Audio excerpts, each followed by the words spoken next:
Maoist Rebel News fans, the Canadian media is in a huge buzz about Vic Toews and WikiLeaks. If you remember, Vic Toews is the guy who tried to put forth the spying bill in Canada to spy on us.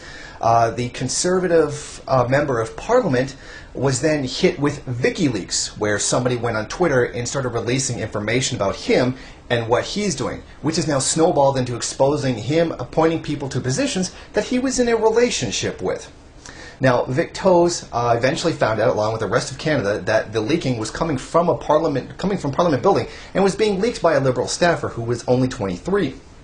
Now, he spoke publicly about this, and this is my response to his statement. The Chair has notice of a question of privilege from the Honourable Minister of Public Safety. Mr. Speaker, I rise on a question of privilege to bring to your attention activities which I believe to be a contempt of this House. On Tuesday, February 14th, I introduced Bill C-30. In the days that followed, I received a great deal of communication from Canadians in regard to this legislation. You bet you did. You just tried to push through a spy bill that would spy on everybody in Canada. This angered a lot of people. This even actually got the right wing to slightly stop supporting Harper fascism. So yeah, you've angered a lot of people. Of course you would hear about it. Then the Tell Vic Toews Everything hashtag showed up on Twitter, where people would give them completely unimportant information about their daily life and what they think and stuff, and just send it right to him, even calling his office and leaving voice messages telling him what they think about various things. I myself did as well. I was tweeting a whole bunch of stuff about myself to him, and I called his office once to tell him that I was not happy with his idea about pushing forward through a spy bill. So you can imagine, as you tried to push a bill to spy on people, that people were pretty angry about that. These range from the personally supportive to the critical, indeed to the humorous, but a handful were deeply threatening. It is with those in this last category that I take exception and rise in this House to seek determination of my rights as a parliamentarian.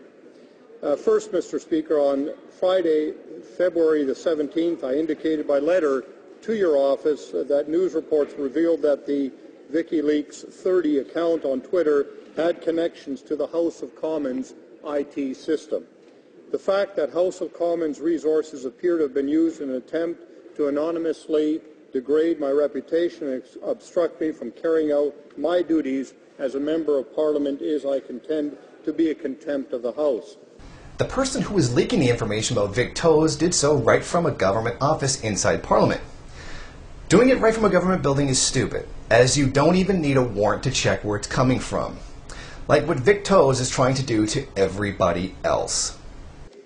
I take no issue with an open attack on the floor of this House in which the source of the attack may be seen by all. I take strong issue with the idea that House resources would be used to attack secretly a member of the House. I will await the results of your investigation into that matter, and I reserve the right to make supplementary or new arguments should that be appropriate in view of the finding.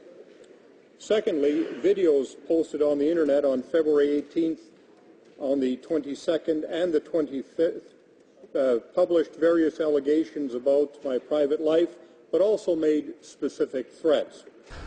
Welcome to the Internet, crybaby. This is what the pathetic right wing does to me on a daily basis. There are tons of videos making slanderous, false accusations about me, accusing me of having made criminal acts without evidence. So it must be really tough for you, a government bureaucrat, to sit behind your desk, behind the military and the police and the judicial apparatus to deal with death threats. Because I get more than you've ever gotten in your life. All of which was clearly stated to be in reaction to my sponsorship of proposed legislation tabled in this House, namely Bill C-30.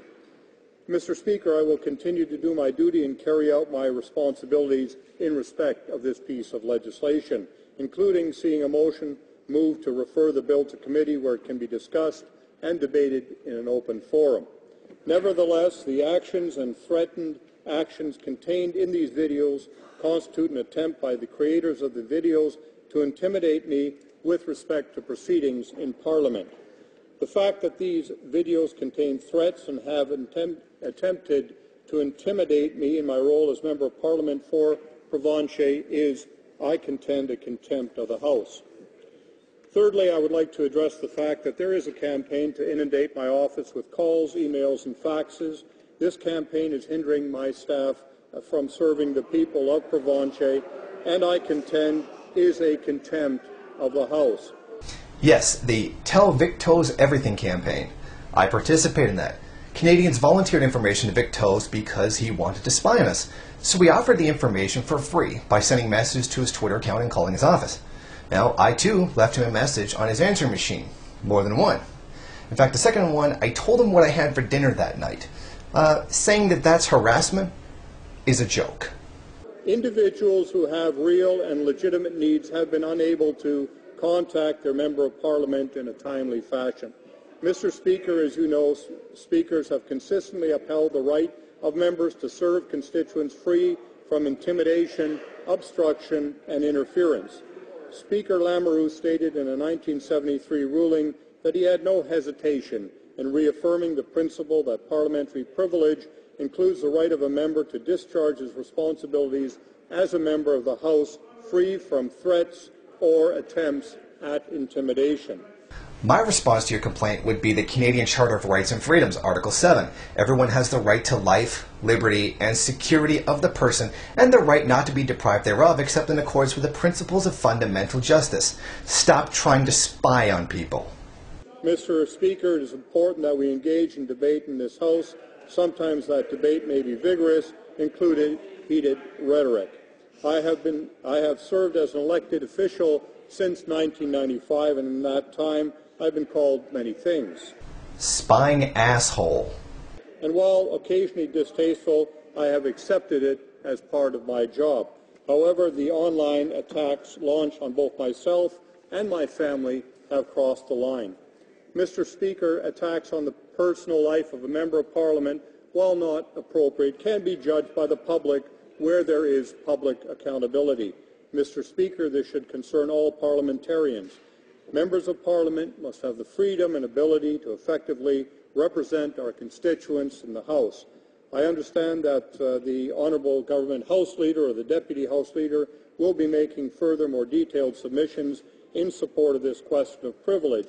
Should you find that there is a prima facie question of privilege here, Mr. Speaker, I would be prepared to move the appropriate motion. Thank you.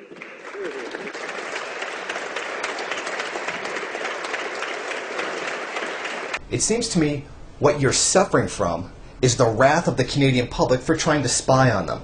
The fact that you think you have a right to push through a bill against people's wishes to spy on them, violate their rights, violate the Charter of Rights and Freedoms, makes you a fascist. Maybe you'll learn from this experience. Maybe the Harper regime will learn from this experience and try to avoid making laws that violate our rights again. And I would also like to take this time to thank everybody who voted Conservative in the last election and ask you why you hate freedom.